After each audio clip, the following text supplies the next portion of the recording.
And the US president has done it again, almost over a month after the infamous confrontation with the South African president, Cyril Ramaphosa, over claims of white genocide in South Africa. Trump seemed to have now extended his ire to 5 African leaders who were invited for lunch at the White House.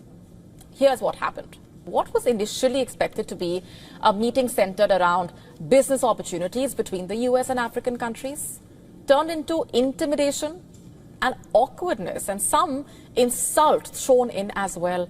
Taking a U-turn from the discussions around tariffs and fostering trade ties, the session became a bit more about language skills, lessons on time management, and multiple interruptions from the US president himself, asking leaders to speed up their remarks and wrap up the address.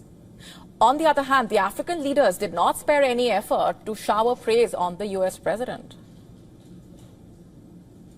In fact, each leader offered their approval when asked by an African media outlet if Trump should win a Nobel Peace Prize. Senegal even offered to build a golf course where Trump could show off his skills.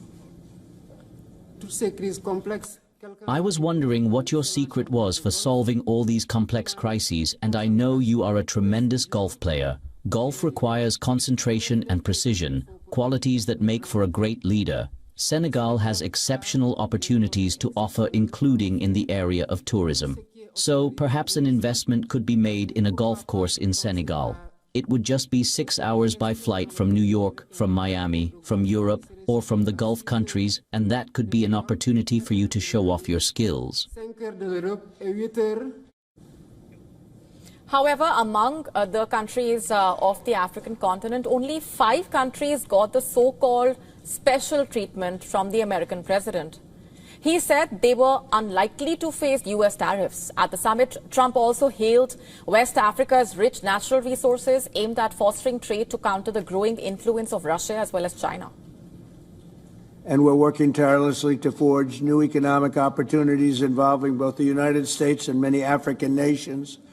There's great economic potential in Africa, like few other places in many ways. In the long run, this will be far more effective and sustainable and beneficial than anything else that we can be doing together. However, not all was taken in good spirit. At the beginning of the lunch meeting with Trump asked each of his guests to say a few words to the press. But as the president, Mohammad Ghazouani, started a long address, Trump gestured him to conclude his speech. He then proposed that the African heads of state just state their name and country and move on. And that was not the only highlight, as Trump then went on to compliment the president of Liberia for speaking fluent English and asked where he learned to speak so beautifully, when in fact English is the official language of the country. You had such good English, such beautiful. Where did you learn to speak so beautifully? Where were you educated? Where? Yes, sir. In Liberia? Yes, sir. Well, that's very interesting. It's beautiful English. Sure. I have people at this table can't speak nearly as well. And netizens did not miss the opportunity. They took to social media to criticize what they called Trump's misdemeanor with the African leaders, who are, after all, his business partners. Many even found his remarks to be condescending and downright disrespectful, and even racist in a way, according to them. For South Africa, the immediate concern remains Trump's tariffs. 30% tariffs, remember, have been levied against the country. How will that pan out? We will have to wait and watch. And for more on this, our correspondent sent us this report from Nigeria. Take a look. Mixed reactions have trailed the turn of events at the recent White House summit, where President Trump hosted leaders from selected African countries to discuss trade. While one leader spoke, Trump interrupted, asking for their name and country and urging them to go a bit quicker, which many perceived as dismissive. Now, social media, particularly X, erupted with criticism, with users calling the behavior disrespectful and embarrassing. Some posts referenced Trump's 2018 shithole comment, framing it as a pattern of disdain for African nations. Others defended it as a minor gaffe. We recall his tension weeks ago with presidents of South Africa and of Ukraine at a different time. Critics have called for a united front amongst African countries in order to be taken seriously by the West. From Lagos, Nigeria, Louisa Olaniyi, WION, World is One. And we're switching gears for now. The United States and Brazil are suddenly locked in a trade war, and it's not just about economics. In a rather extraordinary move, US President Donald Trump has announced 50% tariffs on all Brazilian imports. Why? Because Brazil is putting his political ally, Jair Bolsonaro, on trial for attempting a coup. You heard that right. And in a letter to the president of Brazil, Trump called the prosecution an international disgrace, saying the tariffs would take effect on August 1. He wrote in the letter, and I'm quoting here, the way that Brazil has treated former President Bolsonaro, a highly respected leader throughout the world, is an international disgrace. But Brazil's president immediately hit back, saying that Brazil is a sovereign country with independent institutions and that it will not accept being abused by anyone. He added that the case against Bolsonaro is the sole responsibility of the Brazilian judiciary. The US, by the way, is Brazil's second largest trading partner after China. And analysts are saying these tariffs could have major economic impacts. But Trump is clearly using them as a political weapon, it seems. In fact, Trump's letter also accusing Brazil of secret and unlawful censorship orders to US social media platforms, referring to Brazilian court orders to take down accounts that threatened democracy in Brazil. Justice Alexandre de Moraes, who is overseeing the Bolsonaro case, has ordered tech companies to remove such accounts, and the president defended his country's justice system, saying that in Brazil, freedom of expression is not to be confused with aggression or violent practices. The war of words following a week of public sparring between Trump and Lula. Earlier this week itself, Trump called Bolsonaro's trial a witch hunt, comparing it to his own legal troubles in the US. But the Brazilian president quickly fired back, calling Trump's threats very wrong and very irresponsible. He said, and I'm quoting here, Trump needs to know that the world has changed. We don't want an emperor. And as far as economy is concerned, Brazil is the 15th largest US trading partner, with total two-way trade of $92 billion in the year 2024. And there's also a rare $7.4 billion US trade surplus. Top US exports to Brazil include commercial aircraft, petroleum products, crude oil, coal, semiconductors, while Brazil's top exports to the US are crude oil, coffee, semi-finished steel, pig iron. This escalating tariff war over a criminal trial could have far-reaching consequences, not just for Brazil, but also for US ties with South American countries. Shifting focus now to India.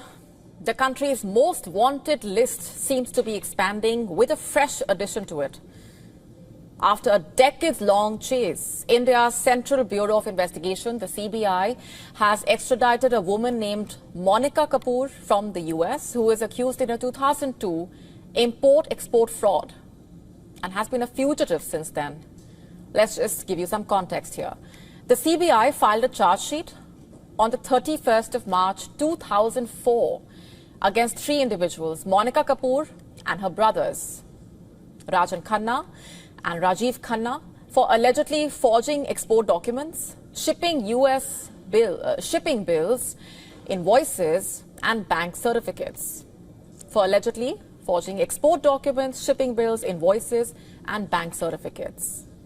In the year 1998, they were also charged for obtaining licenses for import of duty-free gold worth rupees 2.36 crores and selling them on premium, which caused a loss to the government exchequer to the extent of 1.44 crore rupees. While her brothers were convicted in 2006, Monica was declared a proclaimed offender by a Delhi trial court, and an open non-bailable warrant of arrest was issued against her, as well as a request of extradition sent by the CBI to authorities in the United States.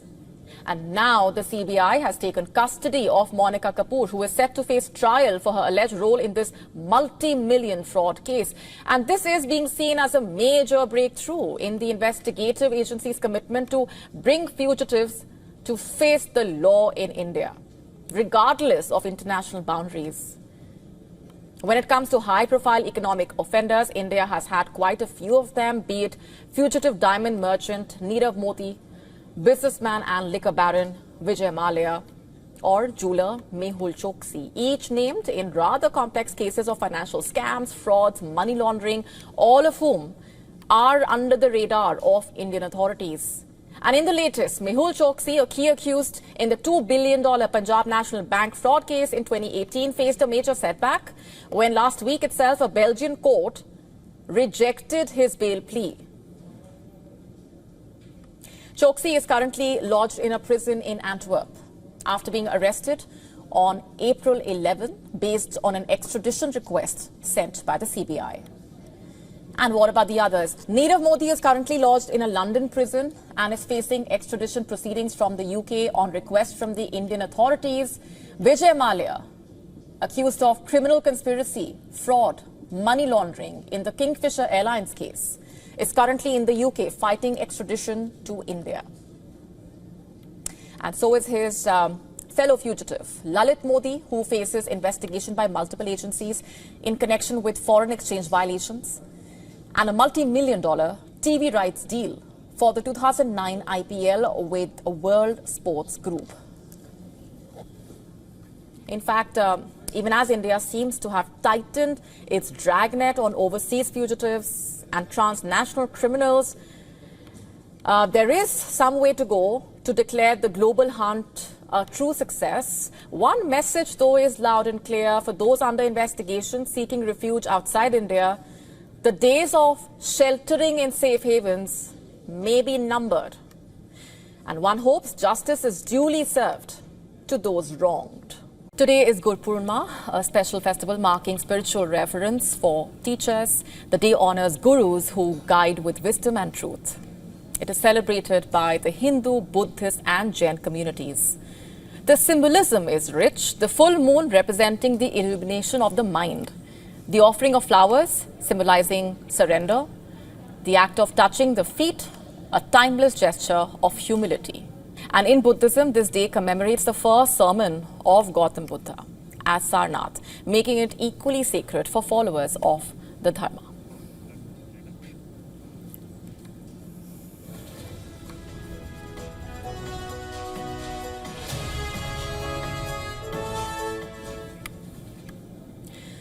Tradition says Guru Purnima is one of the most important days in a student's life. It's when you meditate on your teachings, set your intentions, and move steadfast towards your goals. So whether it's a spiritual master, a teacher who shaped your thinking in some way, or a parent who guided you through life, or anyone, this day is a reminder of the power of learning, the grace of wisdom, and the light that gives true guidance.